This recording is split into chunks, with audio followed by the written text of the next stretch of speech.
हाय दोस्तों, इस वीडियो में हम बात करेंगे कॉम्पिटेंज के सिद्धांत को। यह सिद्धांत आर्बिट्रेशन एक्ट की धारा 16 यानी 16 पर आधारित है।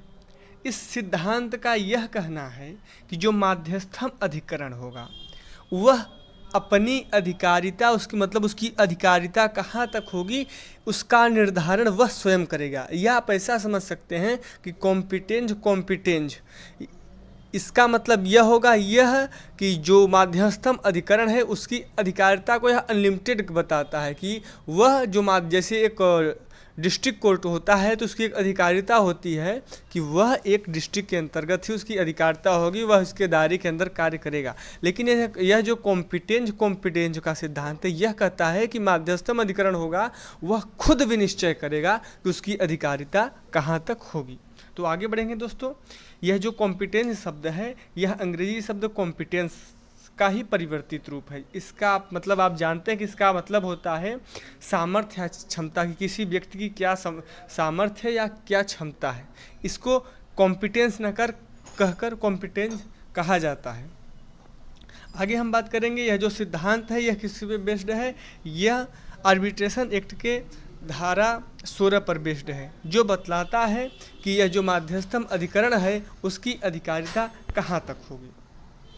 माध्यस्थम अधिनियम की धारा 16 मध्यस्थ को यह यानी जो आर्बिट्रेटर है उसको यह अधिकार शक्ति प्रदान करती है कि वह स्वयं की अधिकारिता के बारे में विनिश्चय कर सकता है कि वह जो माध्यस्थ आर्बिट्रेटर है उसकी अधिकारिता कहाँ तक होगी। यह जो सिद्धांत है यह मध्यस्थ की अधिकारिता के बारे में है, जो यह बतलाता है कि मध्यस्थम द्वारा स्वयं की अधिकारिता पर विनिश्चय करने के सामर्थ्य को कॉम्पिटेंज कहा जाता है। तो दोस्तों यह जो कॉम्पिटेंज है यह जो सिद्धांत है किसे कहा जाता है, जब मध्यस्थम द्वारा स्वयं की अधिकारिता को विनिश्चय करने के सिद्धांत को ही या उसके विनिश्चय करने की जो क्षमता है उसकी कैपेसिटी है उसी को कॉम्पिटेंज कहा जाता है। यह सिद्धांत केवल तभी लागू होता है जब पक्षकारों ने आर्बिट्रेशन एक्ट के धारा 8 और धारा 11 का मार्ग न अपनाया हो। आगे दोस्तों हम एक केस देखेंगे, Renusagar power company versus general electric company है। केस है आपका 1985 का।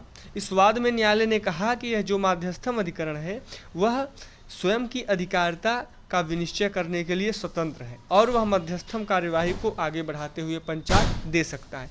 तो दोस्तों जैसा कि आपने समझा कॉम्पिटेंज का मतलब यही होता है जहां पर जो माध्यस्थम है जो आर्बिट्रेटर है वह खुद की अधिकारिता कहाँ तक होगी यह विनिश्चय करने की उनकी जो सामर्थ्य है जो क्षमता है उसी को कॉम्पिटेंज कहा जाता है। थैंक यू दोस्तों।